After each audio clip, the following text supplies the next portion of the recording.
حضرت بشر آفی رحمت اللہ علیہ سے سارا زمانہ پیار کرتا تھا۔ بغداد کا ایک تاجر کہتا ہے مجھے نہیں بابا اچھا لگتا تھا۔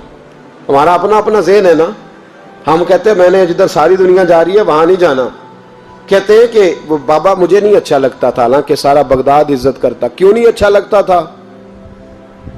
کہتے ہیں اس لیے کہ بابا نہ صرف فرض مسجد میں پڑھتا تھا، باقی نماز گھر جا کے۔ تو میں کہتا تھا اتنا ولی ہے تو باقی بھی مسجد میں پڑھے۔ کہتے ایک دن میں نے کہا جسوسی کرنی ہے اس کی، جو کہ اسلام میں منع ہے۔ کہتے حضرت بشر آفی رحمت اللہ علیہ نے جمعے کے فرض پڑھے، فرض پڑھ کے نکل گئے دوڑ کے۔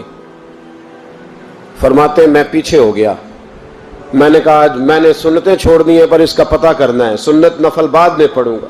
کہتے ہیں حضرت بشر آفی جلدی سے نا ایک کباب والی دکان پہ گئے، وہاں سے کباب خریدے، اور میں نے کہا بوڑھے کی عمر دیکھو اور اس کے ذائقے دیکھو، اس عمر میں بھی کباب کھائے گا۔ اوئے ہوئے، مولوی کو روٹی نے ستایا تھا، اس لیے سنت اور نفل چھوڑ آیا ہے۔ کہتے تھوڑا سا وہ آگے بڑھے تو نان بھائی کی دکان سے نا نان خریدے۔ میں نے کہا دیکھو یار، دیکھو اس کے ذائقے، گرم نان کھائے گا۔ بہت سارے لوگ بغداد میں رات کی روٹی کھاتے پر یہ گرم کھاتا ہے۔ کہتے ہیں حضرت وہ نان اور کباب لے کے نا جنگل کی طرف مڑے تو میرے دل میں خیال آیا یار بڑا ہی اس آدمی کا عجیب ذہن ہے، یہ اب سبزے پہ بیٹھ کے یہاں موج کرے گا، کھائے پیے گا، اور سنت نفل چھوڑ دی، اللہ ہزاروں مرید ہیں۔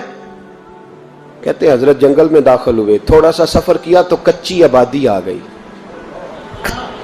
کچی آبادی، ایک کچے مکان کی ٹوٹا ہوا دروازہ، باہر سے کنڈی لگی۔ بغداد کے ننگے پاؤں چلنے والے ہزاروں مریدوں کے اس پیر نے کنڈی کھولی، اندر گئے، ایک فالج زدہ بابا جی بیٹھے۔ کہتے حضرت بشر آفی نے اپنی پگڑی کھولی اور اس آدمی کے منہ سے پانی نکل رہا تھا، رال ٹپک رہی تھی۔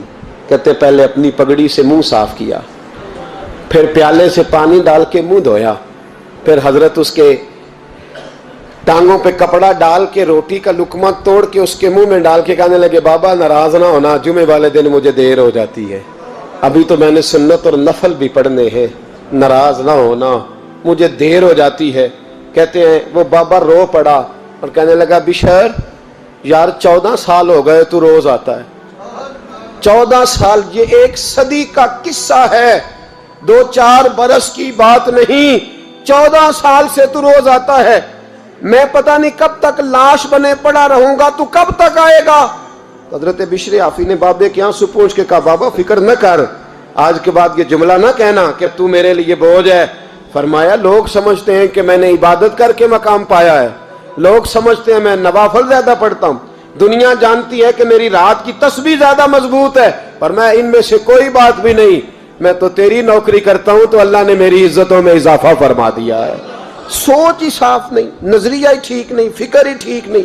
اسلام نظریے کا مذہب ہے، سوچ کا۔ مسند امام احمد بن حنبل کی حدیث سنی، حضرت انس بن مالک فرماتے ہیں جب انسان نے روزہ رکھا ہوتا ہے نا تو روح ویسے ہی پاک ہوتی ہے اس کی۔ میں نے یہ سوچا کہ کچھ باتیں ایسی کی جائیں جس سے تھوڑی سی سوچیں بھی تبدیل ہو، کچھ سوچوں کا وضو، سوچوں کا غسل، افکار و نظریات کی بھی بات ہو۔ ہم سمجھتے ہیں کہ شاید کثرت عبادت اصل ہے۔ اقبال کہتے ہیں یہ ذکر نیم شبی، یہ مراقبے، یہ سرور، تیری خودی کے اگر نگہباں نہیں تو پھر کچھ بھی نہیں ہے۔ تیری خودی کے اگر، اور پھر عام چیز نہیں کہا یہ ذکر نیم شبی، سویرے سحری کا ذکر، یہ مراقبہ، یہ جو تو گھنٹوں اللہ کی یاد میں بیٹھا رہتا ہے، یہ سرور، کہتے بے کیف عبادت نہیں، سرور والی، یہ ذکر نیم شبی، یہ مراقبے، یہ سرور، تیری خودی کے اگر نگہباں نہیں، اگر تیرے نظریے کو نہیں بدل سکے، تیری سوچ نہیں بدل سکے، تیرا ایمان مضبوط نہیں کر سکے، تیری خودی کے اگر نگہباں نہیں تو پھر کچھ بھی نہیں۔ اور خرد نے کہہ بھی دیا لا الہ الا اللہ تو کیا حاصل؟ دل و نگاہ، دل و نگاہ، دل و نگاہ اگر مسلمان نہیں تو پھر کچھ بھی نہیں، دل و نگاہ۔ اقبال کہتے ہیں ایک دل کا کلمہ پڑھ، دوسرا نظر کا کلمہ پڑھ، ان پہ پابندی لگا۔ دل و نگاہ اگر مسلمان نہیں تو پھر تو کچھ بھی نہیں، کچھ بھی نہیں۔ حضرت انس بن مالک کہتے ہیں میں حضور کے پاس بیٹھا تھا، حضرت عبداللہ ابن عمر بھی بیٹھے تھے، کوئی بات ہو رہی تھی، ایک حجرے میں بیٹھے تھے، دروازے پہ دستک ہوئی۔ مسند امام احمد میں حدیث ہے نبی پاک علیہ السلام نے فرمایا انس دروازہ کھولو، دروازے پہ وہ بندہ ہے جس کو اللہ بغیر حساب کتاب جنت عطا فرمائے گا، وہ بندہ ہے دروازے پہ۔ حضرت انس بن مالک کہتے ہیں میں نے دروازہ کھولا تو بندہ دیکھا، غریب سا ایک انصاری صحابی، اور بندہ بڑا سادہ، وضو تازہ کر کے آیا ہے تو پانی کے قطرے داڑھی سے بہہ رہے ہیں، اور چمڑے کے جوتے اس نے لپیٹ کے نا تو بغل میں چھپائے ہوئے، آ کے اتحیات کی حالت میں بیٹھا، حضور سے دو چار باتیں کی، چلا گیا۔ ہم اس کا رنگ دیکھتے رہے اور مصطفیٰ کا کرم دیکھتے رہے۔ اس کو حضور نے جنتی کہا ہے۔ کہتے ہیں اگلے دن اسی ٹائم اسی وقت ہم حضور کے پاس بیٹھے تھے، پھر دروازے پہ دستک ہوئی، حضور نے فرمایا دروازہ کھولو، دروازے پہ وہ بندہ ہے جسے اللہ بغیر حساب کتاب جنت عطا فرمائے گا، بغیر حساب۔ کہتے ہیں دروازہ کھولا، اور جیسے ہی میری نظر پڑی بندہ بھی وہی ہے جو کل آیا تھا، اور انداز بھی وہی ہے جو کل تھا، اسی طرح پانی کے قطرے، اسی طرح جوتے بغل میں۔ السلام علیکم، کل حضور فلاں بات کی تفصیل پوچھنی مجھ سے رہ گئی تھی، غلطی ہوگی، دوبارہ آیا ہو۔ اس نے اپنی گفتگو کی، چند جملوں میں بات سمیٹی، چلا گیا۔ فرماتے اتفاق کی بات کہ دن تیسرا، بندے بھی ہم دونوں، میں اور عبداللہ ابن عمر۔ حضرت انس بن مالک کہتے ہیں دونوں بیٹھے تھے، سیم ٹائم سیم ڈے۔ پھر دستک ہوئی، حضور نے فرمایا دروازہ کھولو، اور مسکرا کے فرمایا دروازے پہ وہ بندہ ہے جسے اللہ بغیر حساب کتاب جنت عطا فرمائے گا۔ کہتے ہیں کھل اٹھے ہمارے چہرے، باہر گئے، دستک ہوئی تھی، دروازہ کھولا۔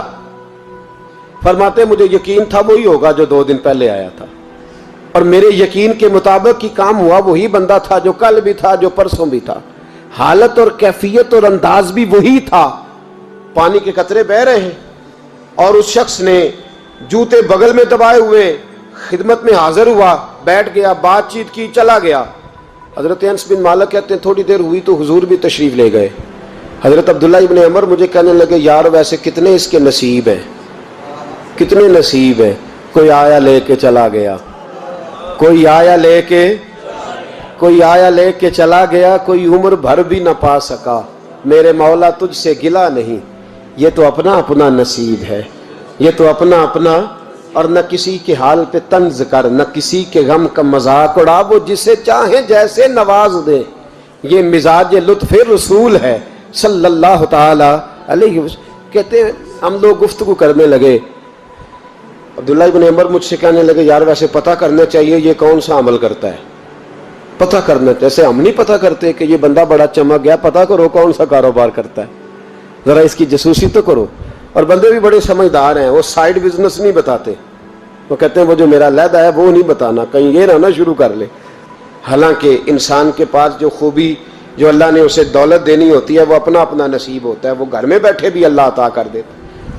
وہ کہتے ہیں کہ پتہ کرو کیا عمل کرتا ہے، تو حضرت عبداللہ ابن عمر کہتے ہیں میں اس کے پیچھے ہو گیا، اس سے سلام لی، تو میں نے کہا مجھے 2-3 دن کے لیے مہمان بنا لو گے، مان نہ مان میں تیرا مہمان، 2-3 دن کے لیے مہمان بنا لو گے؟ تو کہتے ہیں مجھ سے کہنے لگا کوئی گھر میں جھگڑا ہو گیا، کیونکہ پڑوس میں تو تمہارا قریب ہی تو تمہارا گھر ہے، میرے مہمان بننے ہو، کچھ جھگڑا ہے؟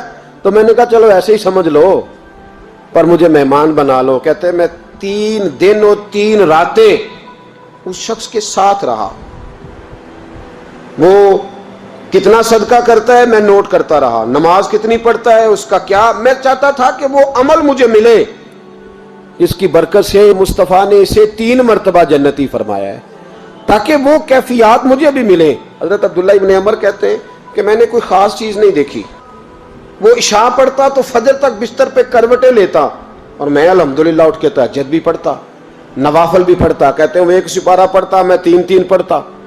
فرماتے اس نے 3 دنوں میں کھجور بھی صدقہ نہیں دی، کہ کھجور بھی، اور میں نے بڑے بڑے غریبوں کی مدد کی۔ میں کہنے لگا کہ عمل تو میرا زیادہ ہے اس سے، پھر خوبی کیا ہے؟ خاص توجہ کرنا، اسلام اور دین کا جو فکری اساس ہمیں صحابہ نے دی۔ حضرت عبداللہ ابن عمر کہتے ہیں میں نے تیسرے دن اسے کہا بھائی اللہ تیرا بھلا کرے، تو نے بڑی خدمت کی، میں نے جانا ہے میرا کوئی جھگڑا نہیں ہوا تھا، میں تو بس تیرا عمل دیکھنے آیا تھا کہ تو عمل کیا کرتا ہے۔ تو وہ صحابی کہتے ہیں مجھے کہنے لگے یار تو میرا عمل دیکھنے آیا تھا، مجھے بتا تو صحیح کیا نے، اور کیوں دیکھنے آیا میرا عمل، تجھے کیا ضرورت پڑی میری جاسوسی کی؟ تو کہتے ہیں مجھ سے جب اس نے سوال کیا تو میں نے اس کو کہا بھائی تو 3 دن آیا نا ہم بیٹھے ہوئے تھے؟ کہا ہاں میں آتا رہا ہوں۔ کہا 3 دن نبی پاک نے فرمایا اللہ تجھے بغیر حساب کتاب جنت عطا فرمائے گا۔ تو میں چاہتا تھا کہ میں ذرا جاسوسی کروں، ذرا دیکھوں، کھوج لگاؤں کون سا ایسا عمل ہے، آپ بھی ذرا دھیان دیجئے گا، کون سا ایسا عمل ہے، حالانکہ تو عشاء پڑھتا ہے اور اٹھ کے فجر پڑھتا ہے، میں تہجد بھی پڑھتا ہوں، تیرا سپارہ 1 ہے میرے 3 ہے، کون سا ایسا عمل ہے جس کے سبب تجھے جنت ملے گی؟ کہتے ہیں وہ صحابی کہنے لگے یار کوئی ایسا عمل نہیں، کوئی شے نہیں، میں اس قابل ہی نہیں، من آنم کے من دانم، جو میں ہوں مجھے پتا ہے۔ کہا پھر کوئی بات تو ہوگی، تیری مہربانی بتا دے، میں نے 3 دن 3 راتیں محنت کی ہیں، بتا دے۔ کہتے وہ کہنے لگے اگر تجھے بتاؤں نا تو پھر سن، میں جب رات کو سوتا ہوں تو اپنے دل پہ نظر ڈالتا ہوں، اور سویرے جب اٹھتا ہوں تو پھر اپنے دل پہ نظر ڈالتا ہوں، موبائل پہ نہیں، کنجی پہ نہیں کہ چابیاں کدھر ہیں، بٹوے پہ نہیں، میں رات کو سوتے ہوئے بھی اپنے دل پہ نظر ڈالتا ہوں، سویرے اٹھتے ہوئے بھی میں سب سے پہلے اپنے دل پہ نظر ڈالتا ہوں۔